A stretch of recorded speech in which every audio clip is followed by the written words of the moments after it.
You know the feeling when you're scrolling on the internet and you see a video of someone doing something wild, like doing parkour off a rooftop or something? The kind of thing that makes you think, holy cow, that is so risky. Why would anyone ever do something like that? Well, some people are just risk-taking adrenaline junkies. We know a fair amount about the psychology and neuroscience of what scientists call high sensation-seeking individuals. But what's less clear is why it's a trait that exists in the population in the first place. And to answer that question, we may need to look at our closest living relatives, chimpanzees.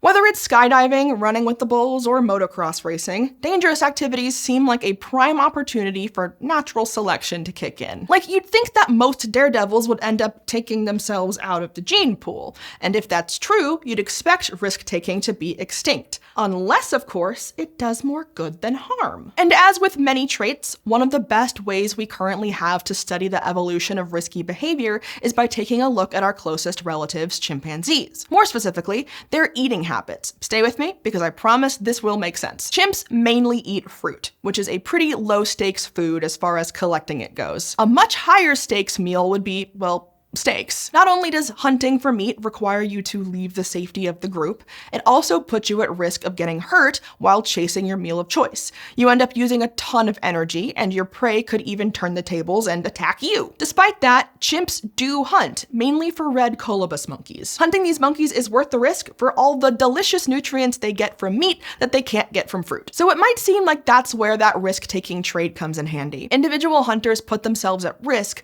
but they get a chance to nab some precious calories. That'd be a great way to continue your genes and would reward risk-taking behavior. Except, chimps don't hunt individually, they hunt in groups. And the spoils are shared amongst participants of the hunt, and sometimes members of their larger social cluster too. So if you've got a good chance at getting meat anyway, why should any one individual risk getting hurt? Thing is, if the entire group thought that way, then no one would ever hunt, and there's not going to be any meat for anyone. And once one individual starts a hunt, others are more likely to join in. Researchers have also seen that the more individuals out on the hunt, the better the chances of success. This catch-22 means that there's an incentive to join in on a hunt that's already going, but way less pressure to be the one to start it off, which is why researchers wanted to dig in and understand what social pressures are at play when it comes to starting a hunt. And they've discovered that there are some individuals who are much more likely to initiate hunting than others. So the researchers call these guys, and yes, it's mostly males, impact hunters. Not only are the impact hunters the most likely individuals to initiate a hunt, but when they aren't around, foraging groups are less likely to hunt at all. So it's not like others step up to fill that role in their absence. There's something unique about these specific chimps. And the weirder thing is, they aren't necessarily better hunters than other chimps in the group. Only one of the impact hunters that the researchers identified had a consistently higher rate of catching their prey. So their main value seems to be just that they initiate the risky behavior of hunting, not that they pull it off every time. They do the dangerous thing, and then other chimps join in the hunting effort. And again, more chimps, more success. So for these impact hunters, being the one that sets the hunt in motion does mean they have a better chance of getting meat, but only because it means that everyone has a better chance of getting meat. It's not necessarily that being a daredevil increases survival rates of the individual, but of the group. What's good for the goose is good for the gander, or rather what's good for the chimp is good for the other chimp. There's another benefit for these chimps too. Their oxytocin levels shoot way up after they hunt as a group, which facilitates group bonding and cooperation. And researchers suspect that cooperation itself is part of what's led both chimpanzees and humans to thrive. So if there's potentially a group evolutionary advantage for individual risk takers in chimpanzees, maybe there is for humans too. But before we get into that, all research requires funding, and so do we. This SciShow video is supported by Brilliant, an online learning platform that helps you build real knowledge in just minutes a day. Be honest in the comments, how many hours every day are you scrolling on your phone? You can still have 99% of that scrolling time to unwind, but hear me out. Replace mere minutes of it with some healthy phone time on the Brilliant app. Learning a little every day can help with your personal and professional growth. And who knows, maybe you'll feel like you did something good for yourself and don't need quite as long to unwind afterward. You can learn Learn about everything from data analysis to AI at brilliant.org/scishow, the QR code, or at the link in the description. That link will give you 20% off an annual premium Brilliant subscription, and you'll get your first 30 days for free. The physiological mechanisms for risk-taking seem to be similar in chimps and people. In both species, adolescents engage in more risk-taking behaviors than adults too, so there's a basis for comparing risk-taking across the species boundary. And sure enough, there is evidence that key individual humans catalyze violence too. Except in humans, it's less about starting off a hunt and more about what's called coalitionary violence, basically one group of people engaging in violence against another. Less of a bar fight and more of a rumble, West Side Story style, but probably with less dancing. Anthropologists think that coalitionary violence may be relevant to the development of complex social behaviors like warfare.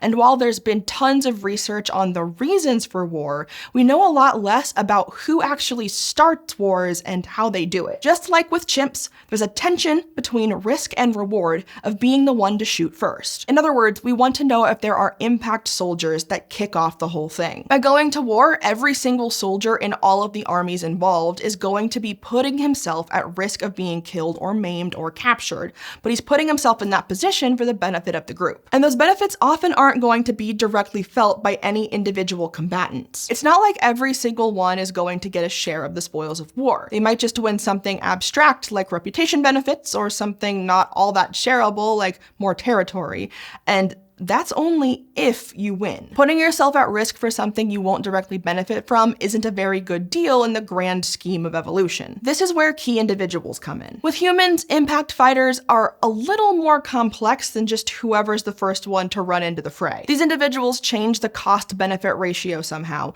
making the group think that the potential benefits of fighting outweigh the risks. Maybe they provide coordination or some sort of specialized knowledge, or take on a larger share of the cost themselves. Importantly, these individuals aren't necessarily the leaders, kings, or alpha males in the group of humans. Instead, their role in starting violence is due to things like their social network, their physicality, or their expertise. Or there may be personality factors at play. Whatever it is they're offering, they tip the scales towards going to war, either by making the potential costs lower or the potential rewards greater. Which raises the question of why? It seems like it'd be a lot better for our individual and group survival if we hadn't evolved to go to war and were more about peace and love. But for one thing, the kind of group aggression needed for war can help cement group cohesion, because it helps to establish an in-group, the people fighting with you, and an out-group, the people fighting against you. That group cohesion may have played a role in humans' ability to engage in the large-scale cooperation that has allowed for us to flourish as a species. Stuff like sharing workloads, helping each other build complex structures, establishing trade networks, or all the other ways that we benefit from having a group working together towards a common goal. There's also some evidence that being on the winning side of a conflict increases social status and reproductive opportunities, which means going through a war and winning may be better for you socially than not going to war at all. But no one person can gain that advantage without lots of people being willing to put themselves at risk of not surviving. So it's possible that risk-taking does have an evolutionary advantage, not because it gets individuals more resources or because chicks dig scars, but because it's good for the larger group. But how does that tie back to the whole daredevil thing? After all, people aren't like skydiving as a form of coalitionary aggression, although that would be really fun to watch. So it's pretty hard to see how that particular behavior might benefit the rest of us. It's possible that what's happening here is just a result of a less dangerous society, since most of us don't need to hunt down prey or fight to defend our territory. So for the people with a risk-taker mentality, the only other way to satisfy the urge to take a risk is through bungee jumping or whatever. So it may be that the instinct that evolved in some people to put themselves at risk is getting redirected to put themselves at risk performing wild stunts. It's the same mechanism, just a different context. For all of the daredevils out there taking seemingly stupid risks, thank you for your service. I, on the other hand, will be keeping my feet firmly on the ground.